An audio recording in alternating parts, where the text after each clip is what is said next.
जनसुराज 11 मई से एक राज्यव्यापी जनसंपर्क जन अभियान शुरू कर रहा है, जो इस राज्य के सामाजिक राजनीतिक जीवन से जुड़े हुए 3 महत्वपूर्ण विषयों को लेकर है।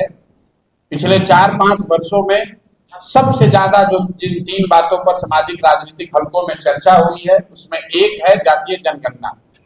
ऐसा बताया गया कि जातीय जनगणना होने से ही समाज बिल्कुल विकसित हो जाएगा, सबकी असुविधा खत्म हो जाएगी, सबका कल्याण हो जाएगा। देश में कई लोग इसका दावा भी कर रहे हैं, लेकिन बिहार के लोगों को यह अनुभव है कि आज से 2 वर्ष पहले जातीय जनगणना पूरी की गई और उसके 2 वर्ष बीतने के बाद भी लोगों की स्थिति पर या जनगणना के नतीजे पर कोई कार्रवाई नहीं की गई। लोगों की स्थिति यथावत बनी हुई है। जनगणना में बहुत सारी बातें निकल कर आई। जिन लोगों ने जनगणना कराया, बिहार के गरीब जनता का 500 करोड़ रुपया उस पर खर्च कराया, उन्होंने राजनीतिक रोटी से की, समाज में जातियों के प्रति, एक दूसरे के प्रति उसको लड़ाने की कोशिश की। लेकिन जब जनगणना का रिपोर्ट आ गया तो उसको पढ़कर उस पर कोई टिप्पणी, कोई चर्चा, कोई प्रयास नहीं किया। उसका एक उदाहरण ये है कि आप सभी साथियों के बीच रखना चाह रहा हूं, पिछले 30-35 साल से सामाजिक न्याय और समाजवाद की दुहाई देने वाले नेता लालू और नीतीश, भाजपा की सरकार जो पिछले 30 साल से यहाँ राज कर रहे हैं, ये लोग सामाजिक न्याय की बात करते हैं। जातीय जनगणना में ये निकल कर आया कि आज भी बिहार में 5% से कम दलित, अति पिछड़े और मुस्लिम समाज के बच्चे 12वीं क्लास पास करते हैं। तो अब 30-35 साल में सो कॉल्ड दलित, अति पिछड़ा, महादलित, मुसलमानों की राजनीति करने के बावजूद ये स्थिति यह है कि 5% से कम उन समाज के बच्चे 12वीं पास करते हैं। और उससे भी ज्यादा शर्मनाक बात यह है कि जब ये जानकारी आ गई तो पिछले 2 वर्ष में इसको सुधारने के लिए कोई वक्तव्य, कोई योजना, कोई प्रयास नहीं किया गया।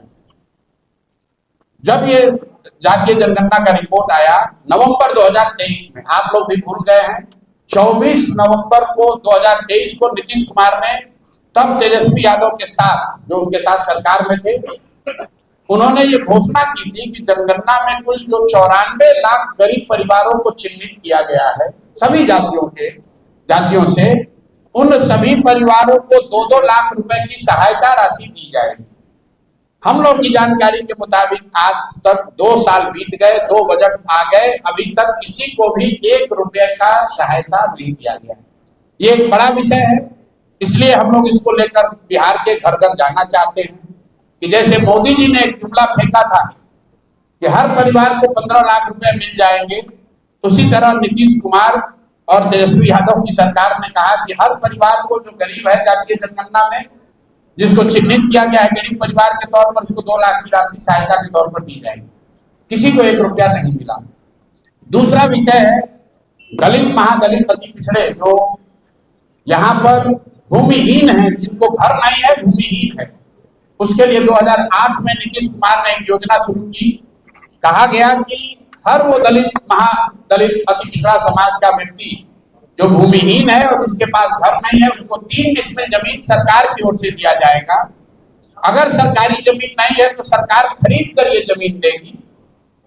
और आज 18 साल उस योजना के चलने के बाद कुल 2,34,000, ये सरकारी आंकड़ा है बिहार सरकार का, 2,34,000 परिवारों को ही ये जमीन दी गई।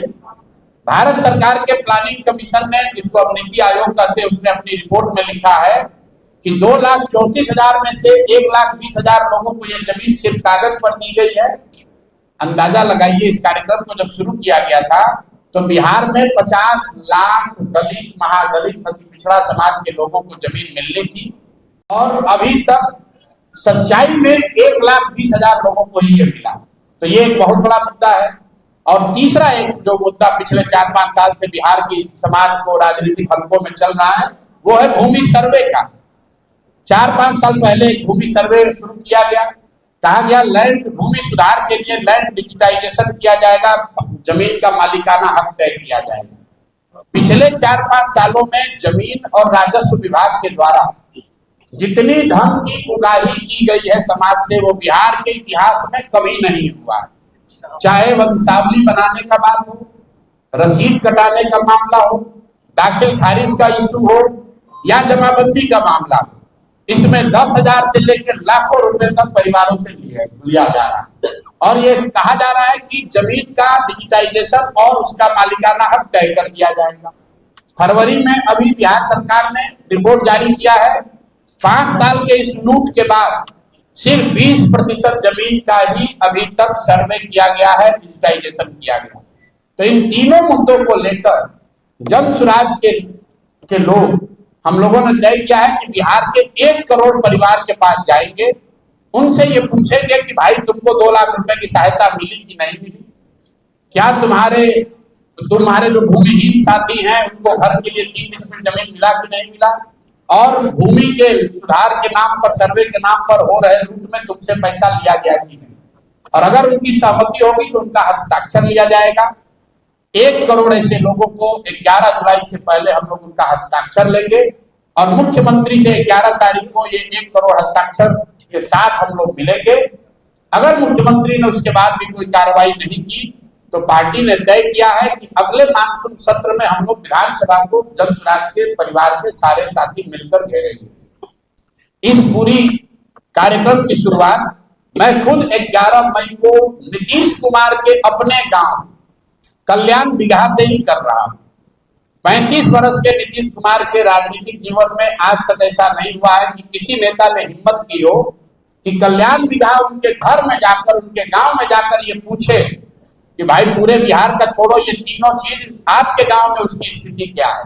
तो 11 मई को प्रशांत किशोर अपने साथियों के साथ नीतीश कुमार के गांव कल्याण बिगहा जाएंगे और वहां घर घर जाकर ये सवाल पूछेंगे कि भाई बाकी बिहार की बात छोड़ो, आपको 2 लाख रुपए की सहायता राशि मिली कि नहीं, क्या कल्याण बिगहा में रहने वाले मांझी समाज के लोग, महादलित समाज के लोग, उनको 3 डिसमिल जमीन मिला है कि नहीं मिला है, और सबसे बढ़कर क्या कल्याण बिगहा में रहने वाले लोगों को राजस्व विभाग में अपने जमीन का काम कराने के लिए घूस देना पड़ रहा है कि नहीं पड़ रहा है। इस चीज को, इस योजना को हम लोग 11 तारीख को शुरू कर रहे हैं। आप सब साथियों को पता भी चलेगा।